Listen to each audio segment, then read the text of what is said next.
Hello friends, welcome back to my channel. I hope आप सब लोग बिल्कुल ठीक होंगे और अपनी KVS टायर 2 की तैयारी स्टार्ट कर चुके होंगे। जैसे हम लोगों को अभी भी डाउट में हैं कि हम लोगों को टायर 2 की प्रिपरेशन करनी चाहिए या नहीं करनी चाहिए।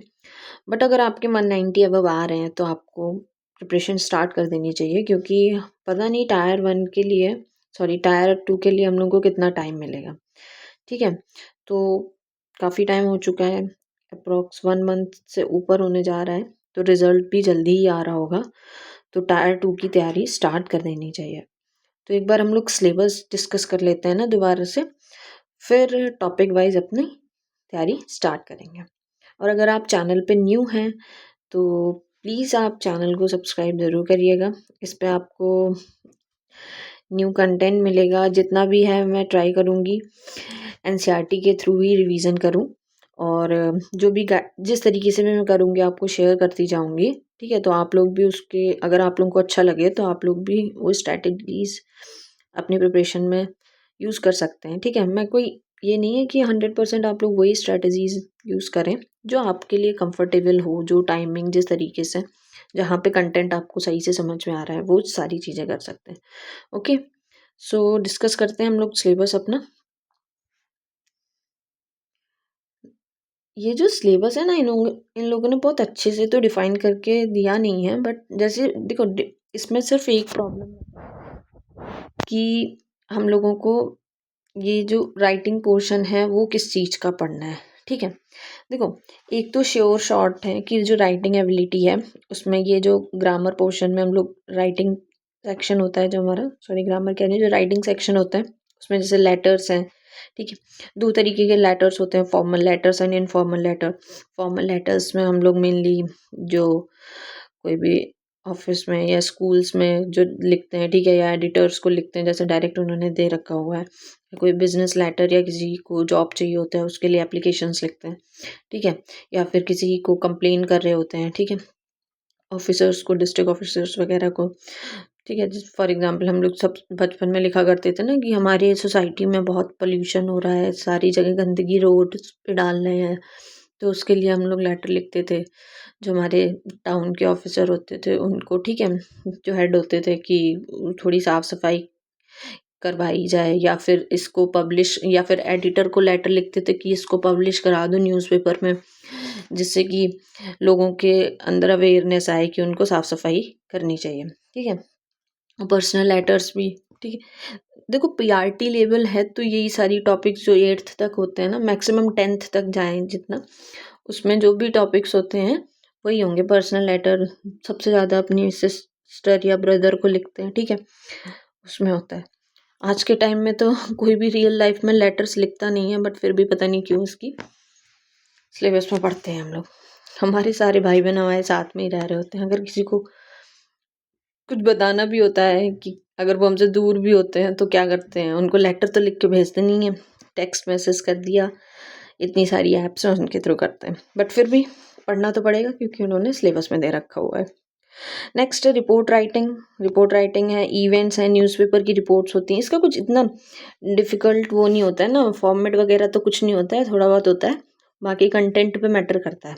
नोटिस कहाँ फॉर्मेट होता है थोड़ा सा ढंग का, उसमें बनाना पड़ता है पूरा बॉक्स में। ठीक है, सर्कुलर्स हैं, प्रेस रिलीज हैं, ये सारे थोड़ा बहुत फॉर्मेट होता है। ठीक है, हाँ लेटर में अच्छे से फॉर्मेट पढ़ना पड़ता है। तो वो तो राइटिंग सेक्शन का हो गया। दूसरा जो होता है उसकी बात करते हैं हम लोग। जैसे जो ऊपर हम लोग का दे रखा हुआ है ये कंप्रीहेंशन वाला। कंप्रीहेंशन में देखो सबने 10th 12th सॉरी 12th के एग्ज़ाम्स तो दिए ही होते हैं, सबने एक चीज़ कर रखी होती है ना, पैराग्राफ्स आते हैं हमारे इंग्लिश के पेपर में जिस, ठीक है, और हिंदी में आते थे गद्य और पद। ठीक है, तो यहाँ पे वही कह रहे हैं 3 to 4 अनसीन पैसेज देंगे, डिफरेंट जेनर्स के होंगे, मतलब वो जो टॉपिक होगा ना कि पैसेज किस चीज़ के बारे में है पूरा। ठीक है, वो कोई भी ड्रामा से रिलेटेड या आर्टिकल्स हो सकते हैं, या न्यूज़पेपर के एडिटोरियल हो सकते हैं, जो साइंटिफिक रिसर्च चल रही हैं उनसे रिलेटेड चीज़ें हो सकती हैं, जो भी न्यूज़ आर्टिकल्स हो सकते हैं, कोई भी लिटरेरी एक्सट्रैक्ट हो सकता है, मतलब किसी भी बुक का कोई पैराग्राफ लेके वो दे सकते हैं, फिर उससे क्वेश्चंस पूछेंगे।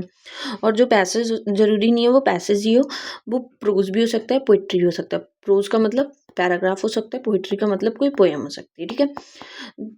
पोइट्री थोड़ी सी डिफ़िकल्ट होती है, पैसेज में तो फिर भी आंसर ईजिली मिल जाते हैं, क्योंकि पोइट्री में क्या वो उनका मेन जैसे क्या होता है, जो जो भी राइटर्स होते हैं ना, वो पोइट्री में कुछ और ही मीनिंग दे रहे होते हैं, पोएम लग कुछ और रहा होता है, मीनिंग कुछ और ही होता है उसको समझना थोड़ा सा डिफिकल्ट होता है। तो इन्हीं पे बेस्ड क्वेश्चंस होंगे, ठीक है।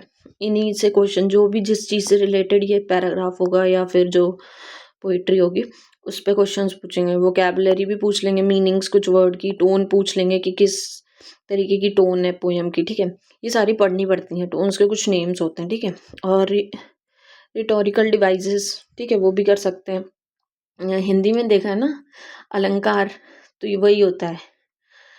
तो वो सारी चीज़ें, और लॉजिकल सीक्वेंसिंग की पैराग्राफ के बेसिस पे कि कौन सी चीज़ पहले बताई गई है फिर बाद में, वो सारी चीज़ें, ठीक है। तो ये तो ऑब्जेक्टिव ही आएगा, इसमें तो कोई प्रॉब्लम नहीं है। और ये राइटिंग वाला पूरा डिस्क्रिप्टिव होगा। फिर जो यहाँ से स्टार्ट होता है ना सिलेबस, इसमें देखो ये ग्रामर है, पार्ट्स ऑफ स्पीचेस हैं, इसमें डेफिनेशन पूछेंगे। अब पता नहीं क्या कर सकते हैं, बट ये है बेसिक्स क्लियर तो करो पहले कि ये होता क्या है, इनको कॉन्सेप्ट क्लियर करो। अगर कोई बुक नहीं मिल रही है ना, ज़रूरी नहीं है कि एनसीईआरटी पढ़नी है, ग्रामर की कोई ऐसी खास एनसीईआरटी नहीं मिल रही, ठीक है।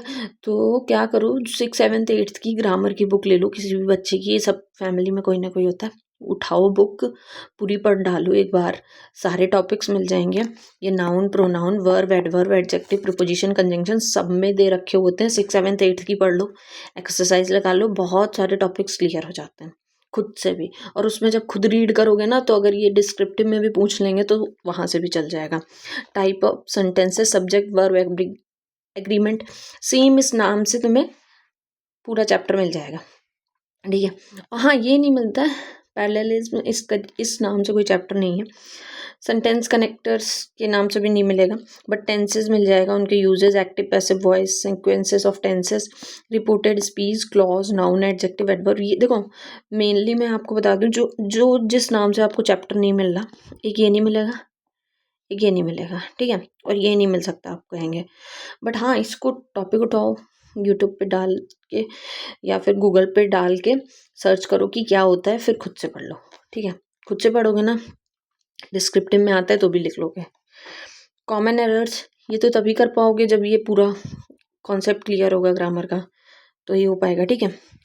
और एडिटिंग एंड प्रूफ रीडिंग क्या होता है, एडिटिंग का मतलब कोई सेंटेंस गलत होता है ना, तो वही एडिटिंग करनी होती है, उसमें क्या चेंजेस हो सकता है, ग्रामेटिकल एरर क्या है, वो सारी चीज़ें, ठीक है। फिर हिंदी साहित्य का इतिहास, हाँ ये थोड़ा टॉपिक डिफरेंट होता है, इतना पढ़ा नहीं है किसी एग्ज़ाम के लिए, बट हाँ फिर भी अगर कोई स्टेट लेवल एग्ज़ाम्स देते हैं तो उसमें हिंदी के ये टॉपिक आता है, थोड़ा बहुत तो पढ़ रखा होता है, इतना भी डिफ़िकल्ट नहीं है। अगर आप पढ़ना चाहेंगे तो इसको पढ़ लेंगे, मैं भी इसको पढ़ूंगी थोड़े टाइम में, अभी तो मैंने स्टार्ट नहीं किया है, ठीक है। तो वहाँ से हम लोग देख लेंगे। और दूसरी चीज़ मुझे क्या लग रहा है, ये जो निबंध है और जीवनी और आत्मकथा है, ये मे बी डिस्क्रिप्टिव में हो सकता है, ठीक है। और अपठित गद्यांश है और पद्यांश है, ये तो इसमें तो ऑब्जेक्टिव ही होंगे क्वेश्चंस। फिर प्रसिद्ध मुहावरे, लोकोक्ति हैं, ये तो कॉमन सिलेबस है, सब में पूछा जाता है, इसको क्या ही डिस्कस करो, ये तो हो जाएगा सबका, सब पढ़ रहे होते हैं इसको कहीं ना कहीं से। अगर फिर भी समझ में नहीं आ रहा, फिर से वही 6th 7th 8th की बुक उठाओ, किसी भी स्कूल की उठा लो, उससे कोई मतलब नहीं है, सारे चैप्टर्स मिल जाते हैं अच्छे से, ठीक है। और हाँ, यही याद रखना कि इसमें थोड़ी सी संख्याएं भी पूछी गई हैं। ओके, फिर आता है नेक्स्ट हमारा मैथ्स। मैथ्स को देख लो, मैथ्स में कहेंगे ज्योमेट्री, ज्योमेट्री हाँ 10th तक की पढ़ लो ज्योमेट्री। हाँ, तो मैं कह रही थी कि 10th तक की पढ़ लो ज्योमेट्री, उसमें हमारा मैक्सिमम कवर हो जाएगा, ठीक है। बट मुझे क्या लगता है 6th 7th 8th की करोगे, थोड़े से अच्छे क्वेश्चंस और प्रैक्टिस कर लोगे, बाकी प्रीवियस ईयर्स और एग्ज़ाम्स के कॉम्पिटेटिव वाले, उनसे आपका कवर हो जाएंगे ये टॉपिक सारे, ठीक है। हाँ, ये पढ़ लेना स्टैटिस्टिक्स एंड डाटा हैंडलिंग, बहुत ईजी होता है डाटा हैंडलिंग, तो बस स्टैटिस्टिक्स में मीन मीडियन मोड पढ़ना पड़ता है, स्पेलिंग यहाँ पे गलत है थोड़ी सी इनकी स्टैटिस्टिक्स की, ठीक है। तो वो पढ़ लीजिएगा। उसके बाद ये जो अब आप टॉपिक आ रहे हैं ना, ये बड़े कंफ्यूज कर रहे हैं सब, बट ये तो थीम बेस्ड है। अरे पहले बेसिक्स तो क्लियर कर ही लो इनके, बाकी जितना डिटेल होगा वो कर लेंगे बाद में। Family, friends and community, natural resources, understanding environmental and impact, ये सारे तो ईवीएस के टॉपिक हैं। यहाँ तक ईवीएस के सीटेट में पढ़ते हो तो थोड़ा तो क्लियर होगा ही, बाकी डिटेल में कर लो बाद में, जब थोड़ा सा आइडिया लग जाए क्या करना है, थोड़ी सी क्लियरिटी आ जाए, ठीक है। जब रिजल्ट आ जाता है, अगर सिंगल वर्ड में देते हैं कि करनी है नहीं करनी है तैयारी, उसके बाद ठीक है। Physiological process of plants and animal, ठीक है, ह्यूमन बींग्स में यही पूरा डाइजेस्टिव सिस्टम से रिलेटेड पढ़ना होगा। उसके बाद ये weather, climate, landforms of India, cultural heritage, ये देखो ये जियोग्राफी का टॉपिक है, मिल जाता है ये 6, 7, 8 की बुक में भी है, 9th की भी एनसीईआरटी में दे रखा हुआ है, जियोग्राफी में लैंडफॉर्म्स ऑफ इंडिया, सब चैप्टर सारी क्लासेस में मिलता है इस नाम से पूरा चैप्टर। वेदर क्लाइमेट भी मिलता है, कल्चरल हेरिटेज भी मिल जाएगा, ट्रेडिशन, गवर्नेंस, कैसे पूरी कंट्री चलती है, वही लेजिस्लेटिव, एग्जीक्यूटिव एंड जुडिशरी, तीनों पार्ट्स पढ़ने होते हैं। डेमोक्रेसी कैसे, ठीक है, क्या है कॉन्स्टिट्यूशन ऑफ इंडिया, सेम नाम से चैप्टर होते हैं पूरी बुक्स में। Indus valley civilisation, Gupta era, ये देखो सिर्फ अगर गुप्ता एरा तक की बात करते हैं ना तो ये गुप्ता इन्होंने बिल्कुल एग्जैक्ट दे रखा हुआ है ना, तो सिर्फ हम लोग गुप्ता एरा ही पढ़ेंगे, फिर एक्स्ट्रा फालतू का पढ़ेंगे ही क्यों। तो इंडस वैली सिविलाइजेशन पढ़ लेंगे जो एंशियंट हिस्ट्री में आता है, फिर मिडिवल में गुप्ता एरा पढ़ना बस। रिसोर्सेज, हाँ ये चैप्टर थोड़े से अलग है, मैग्नेटिक मटेरियल, ये मेथड ऑफ सेपरेशन फिर भी मिल जाएगा आपको साइंस में, डिफरेंट डिफरेंट मेथड्स होते हैं सेपरेशन के, ठीक है, मिल जाएगा, ये पढ़ना है। इसकी बुक्स देख लो एनसीईआरटी के थ्रू, वहाँ से पढ़ेंगे। और ये विजुअल आर्ट्स का नया सा टॉपिक है जो बहुत इरिटेट कर रहा है, कहाँ से करना है, क्योंकि इसमें बहुत कंटेंट हो सकता है, क्योंकि इतनी वैरायटी ऑफ चीज़ें हैं हमारी पूरी कंट्री में, फुल ऑफ डाइवर्सिटी, तो इतना आर्ट है, इतना सारी चीज़ें, ठीक है, वो भी बहुत है। और फिर ये टॉपिक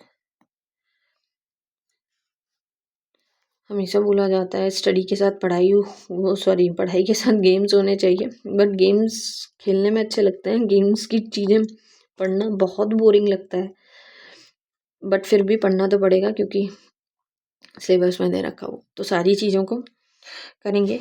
मैंने वैसे योगा स्टार्ट कर दिया है इसी चैनल पे, तो आप लोग एनसीईआरटी के थ्रू ही कर रहे हैं, ऑथेंटिक सोर्स लेके कर रहे हैं, कोई भी फालतू के पीडीएफ से नहीं करेंगे, तो आप लोग उसको पढ़ सकते हैं वहाँ पे, ठीक है। तो ये था हमारा पूरा सिलेबस, और अगर आप चैनल पे न्यू हैं तो प्लीज़ सब्सक्राइब करिएगा चैनल को, और अगर आपको वीडियो पसंद आती है तो लाइक भी करिएगा, और अपने फ्रेंड्स के साथ भी शेयर कर सकते हैं। तो जो भी स्ट्रैटेजीज़ मैं यूज़ करूँगी प्रिपरेशन में वो शेयर करती रहूँगी, आप लोग भी बताइएगा अपनी स्ट्रैटेजी, और अपने मार्क्स भी कमेंट करिएगा कितने आए हैं। मेरे तो अप्रॉक्स 229 बन रहे हैं जब से ये आंसर की आई है, उसके बाद से देखते हैं आप चांसेस कितने हैं किसके, वो पता चल जाएगा जैसे ही हमारा रिजल्ट आएगा, होप सो 1-2 दिन में रिजल्ट आ भी जाएगा। Okay, so thank you for watching the video, और आप लोग भी कमेंट सेक्शन में बता सकते हैं जो भी आप लोग चाहते हैं कि किस कंटेंट पे बनाऊं। Okay, so thank you for watching the video.